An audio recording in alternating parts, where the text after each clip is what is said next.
Welcome back. M R के Jha from Mahatma Gandhi शिक्षण संस्थान दरभंगा। आज हम इस वीडियो में क्लास 10th के लिए मैथमेटिक्स का चैप्टर ट्रिगोनोमेट्री, इस वीडियो में आज हम एनसीईआरटी के एक्सरसाइज 8.4 का ये क्वेश्चन नंबर 4 से बता रहे हैं। इसके पिछले वीडियो में मैंने आपको 3 तक समझा दिया था। तो देखिए, अब जैसे क्वेश्चन नंबर 4 में 4 क्वेश्चन दिए हैं और ये एमसीक्यू क्वेश्चन है। तो एमसीक्यू का मतलब ये नहीं है कि ये सारे क्वेश्चन जो हैं, क्योंकि ये चैप्टर आपको आइडेंटिटीज के हैं, तो ये इवन एमसीक्यू होने के बावजूद भी इवन सेक्शन सी में भी पूछ सकता है। क्योंकि जैसे मैंने अभी इसको बनाया है, अभी हम आपको समझा रहे हैं, इसीलिए ये एमसीक्यू में भी आ सकता है। इवन आइडेंटिटी के क्वेश्चन एमसीक्यू में भी दे देता है, क्योंकि उसके आरएचएस क्या होंगे और इसको हम किसी सेक्शन सी में, सेक्शन बी में भी लेके जा सकते हैं। चलिए शुरू करते हैं। पहला क्वेश्चन है 9 sec square A minus 9 tan square ए। इसमें से हम 9 को तो कॉमन ले सकते हैं। 9 को कॉमन ले, क्या बच गया? sec square A minus tan square A. अब ये sec square minus tan square A बराबर 1 होता है, तो आप यहां लिख भी सकते हो कि since sec square A minus tan square A बराबर 1 होता है। ये हम लिख दिए। तो जब ये 1 हो गया तो 9 को 1 से इंटू करेंगे तो 9 इसके आंसर होंगे। तो जब इसके आप 4 ऑप्शन देखेंगे तो उस एक ऑप्शन में 9 भी होगा, इसलिए 9 इसका करेक्ट आंसर हो गया। ठीक है, क्लियर। अब ये दूसरा क्वेश्चन है। अब देखिए, इसको मैंने सबसे शॉर्ट में बनाया है और इतना बड़ा क्वेश्चन बना है। इसका ओरिजिनल क्वेश्चन क्या है कि 1 plus tan theta plus sec theta into 1 plus cot theta minus cos sec theta. एक चीज और याद रखिएगा आप कि जब आप आइडेंटिटी बना रहे हैं तो कोशिश ये करना है कि सारे एक्सप्रेशन को आप साइन कॉस में चेंज कर दो। ठीक है, इस 1 को तो हम 1 रहने दिए और इस 10 को हमने साइन बाय कॉस कर दिया और sec को भी 1 बाय कॉस कर दिए। ये 1 प्लस cot को cos बाय साइन और cos sec 1 बाय साइन होते हैं, यानी सारे एक्सप्रेशन को हमने साइन कॉस में चेंज कर दिया। अब ये जब हम इस लाइन में साइन कॉस में एक्सप्रेस कर दिए तो अब हम इस ब्रैकेट को पहले सॉल्व करें। तो इसके एलसीएम cos थीटा हो गए। तो जब इसके एलसीएम cos थीटा हुआ तो ये क्या हो जाएगा? cos theta plus sine theta plus 1। Clear. इस ब्रैकेट में आते हैं तो इस ब्रैकेट में एक्सप्रेशन का एलसीएम साइन थीटा आ रहा है और इसको जब हम सॉल्व करते हैं तो ये sine theta plus cos theta minus 1 हो गया। ठीक है, इतना क्लियर। अब इसमें देखिए कि ये जो cos प्लस साइन प्लस 1 है और साइन प्लस cos माइनस 1 है, तो इस साइन प्लस cos को हम a मान लेते हैं और 1 को हम b मान लेते हैं। तो क्या बन जाएगा? a plus B into A minus B, और a plus B into A minus B क्या होता है? A square minus B square. इसका मतलब ये cos प्लस साइन थीटा का होल स्क्वायर हो गया और ये 1 का स्क्वायर हो गया और नीचे में क्या है? cos theta into sine theta. ठीक है, यहां तक क्लियर। अब जब ये line cos theta plus sine theta का होल स्क्वायर माइनस 1 का स्क्वायर बन गया तो इसको तोड़ दीजिए, a प्लस बी का होल स्क्वायर। तो cos theta plus sine theta का होल स्क्वायर क्या हो जाएगा? cos square theta plus sine square theta plus 2 sine theta cos theta minus 1 का स्क्वायर 1 हो गया बाय cos इंटू साइन है। ठीक। अब जो ये cos square theta plus sine square theta है तो cos square theta plus sine square theta 1 होता है। ठीक है, आपको हम इससे पीछे के वीडियो में मैंने एक कंप्लीट वीडियो में मैंने आपको फार्मूला समझाया था, वो फार्मूला पहले याद होना चाहिए, तभी आप क्वेश्चन बना सकते हो। तो cos square theta plus sine square theta 1 हो गया, जो मैंने यहाँ 1 लिखा था, प्लस 2 साइन cos और minus 1 by cos into sine हो गया। तो ये प्लस 1 और ये माइनस 1 को मैंने कैंसिल कर दिया। तो कैंसिल करने के बाद क्या बच गया? 2 sine theta cos theta by cos theta sine theta. तो अब ये 2 sine cos by sine cos बच गया। तो फिर साइन cos न्यूमरेटर डिनोमिनेटर से कैंसिल होने के बाद क्या बच गया? 2। इस तरह से 2 इसके आंसर आ जाएंगे। क्लियर।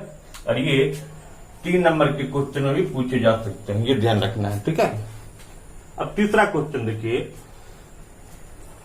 इसमें दिया sec a plus tan a into 1 minus sine A. अभी क्या बताए कि हम जब भी आइडेंटिटी बताएंगे तो सारे एक्सप्रेशन को हम कोशिश करेंगे साइन कॉस में चेंज करने का, ठीक है। तो सेक को हमने 1 बाय कॉस कर दिया, प्लस साइन बाय कॉस हो गया, 1 माइनस साइन ए हो गया। अब ये 1 plus sine A by cos A, 1 minus sine A हो गया। अब ये 1 प्लस साइन ए किसका, तो सेक की जगह पर 1 बाय कॉस लिखा गया, 10 की जगह पर साइन बाय कॉस लिखा गया। इस ब्रैकेट को हमने सॉल्व किया तो इसका एलसीएम कॉस आया, ये 1 प्लस साइन ए इंटू 1 माइनस साइन ए।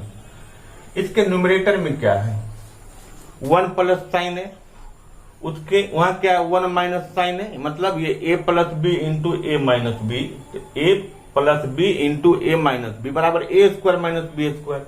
तो 1 प्लस साइन ए इंटू 1 माइनस साइन ए बराबर 1 माइनस साइन स्क्वायर ए। नीचे में सिर्फ कॉस ए बचा हुआ है, तो न्यूमरेटर आपका 1 माइनस साइन स्क्वायर ए है, और 1 माइनस साइन स्क्वायर ए कॉस स्क्वायर ए होता है, इसलिए 1 माइनस साइन स्क्वायर की जगह पर हमने कॉस स्क्वायर लिख दिया।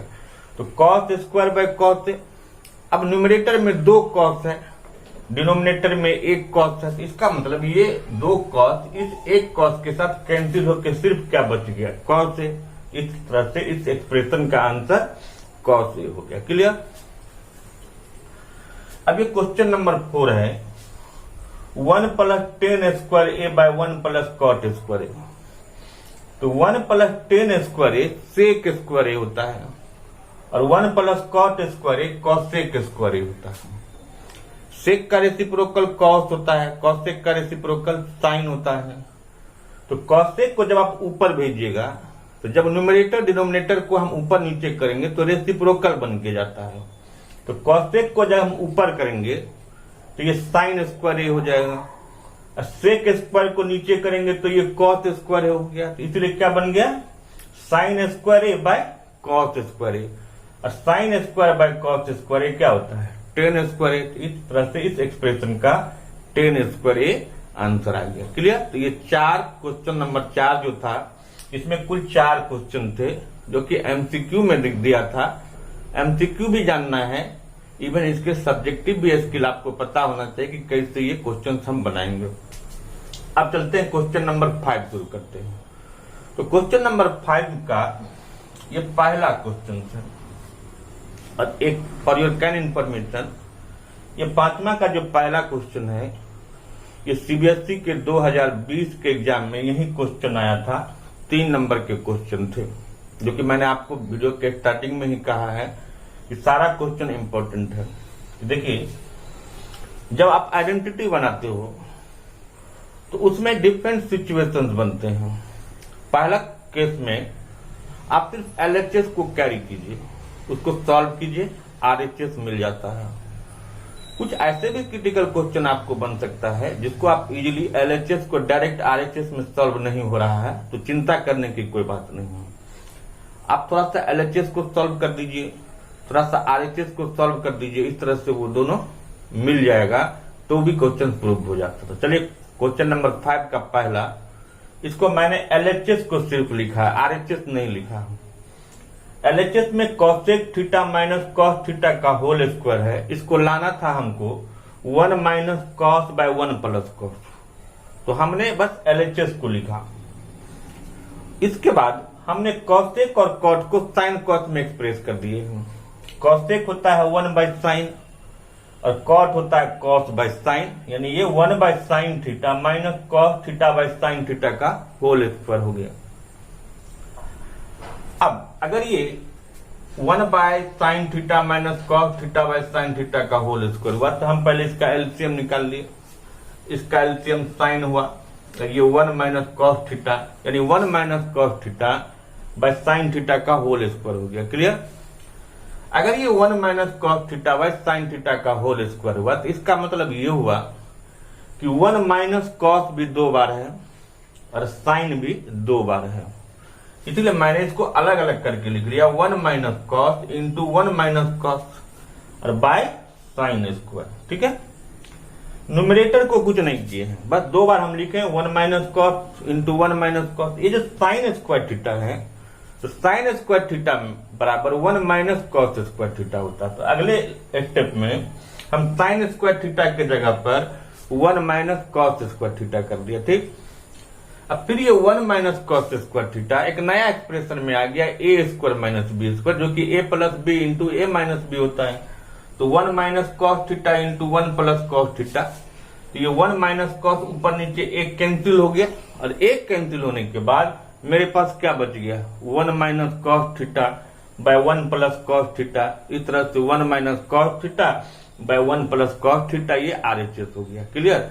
तो इस तरह से हम 5वां का पहला क्वेश्चन बना सकते हैं। अब चलिए क्वेश्चन नंबर 5 का जो सेकंड क्वेश्चन है हम उसको समझते हैं। अब ये क्वेश्चन नंबर 5 का सेकंड है कि cos a by 1 plus sine A plus 1 plus sine A by cos a को 2 sec a में लाना है प्रूफ करके। देखिए अभी मैंने आपको क्वेश्चन नंबर 4 में क्या बता रहा था कि आप कोशिश कीजिए कि सारे एक्सप्रेशन को साइन कॉस में लाने का, लेकिन अगर कोई क्वेश्चन साइन कॉस में है ही तो उसको तोड़ने की जरूरत नहीं है, वो हम किसी दूसरे आइडेंटिटी में नहीं ले जाएंगे टी रेशियो में। ठीक है? तो cos by 1 plus sine A plus 1 plus sine A by cos, तो ये साइन कॉस पहले भी एग्जिस्ट करता है, इसलिए हमने डायरेक्ट इसको सॉल्व किया। तो इसका पहले हम एलसीएम निकाल लिए। इसका एलसीएम क्या होगा 1 plus sine A into cos A. अब 1 प्लस साइन से आप इसको डिवाइड किए तो कॉस हो गया, कॉस को कॉस से मल्टीप्लाई किए कॉस स्क्वायर ए हो गया। ठीक है? इसको cos से डिवाइड किए 1 प्लस साइन ए हो गया, 1 प्लस साइन ए को 1 प्लस साइन ए के साथ मल्टीप्लाई किए तो 1 प्लस साइन ए का होल स्क्वायर हो गया। अब ये cos स्क्वायर ए को मैंने ऐसे ही लिख दिया।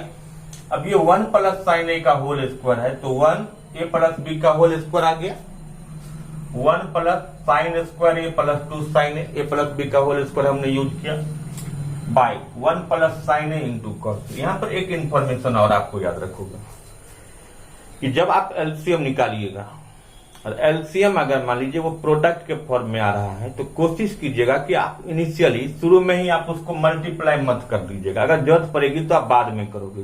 क्यों?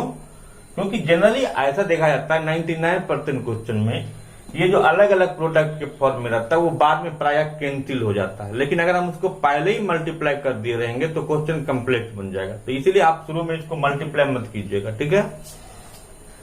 अब ये देखिए cos स्क्वायर ए प्लस साइन स्क्वायर ए, तो cos square plus sine square 1 हो गया।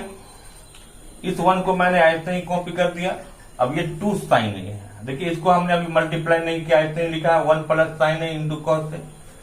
अब ये 1 और 1 क्या हो गया 2, तो ये बन गया 2 प्लस 2 साइन ए बाय, अभी तक हम इसको मल्टीप्लाई नहीं किए हैं, 1 plus sine A into cos A. इसमें से 2 कॉमन लेंगे तो क्या बच जाएगा 1 plus sine A bye 1 plus sine A into cos A. अब ये 1 प्लस साइन ए क्या कैंसिल हो गया, तो कैंसिल होने के बाद क्या बच गया 2 bye cos A. 2 by cos से क्या बोले थे कि न्यूमरेटर को डिनोमिनेटर में भेजिएगा, डिनोमिनेटर को न्यूमरेटर में भेजिएगा तो रेसिप्रोकल बन जाता है। अब कॉस को हम ऊपर भेजना है तो रेसिप्रोकल हो जाएगा, तो कॉस का रेसिप्रोकल सेक होता है, इसलिए 2 सेक हो गया। तो जो कि यही मेरा RHS था। इस तरह से क्वेश्चन बन गया। तो आज हम इस वीडियो में क्वेश्चन नंबर 4 का 1 2 3 4, ठीक है, क्वेश्चन नंबर 5 का फर्स्ट और सेकेंड, ये 2 क्वेश्चन आप समझ गए। फिर इतना आज आप इस वीडियो में समझेंगे, फिर अगले वीडियो में हम इसके बाद जो भी क्वेश्चन हैं उसको फिर थोड़ा सा बताएंगे। Okay, thank you.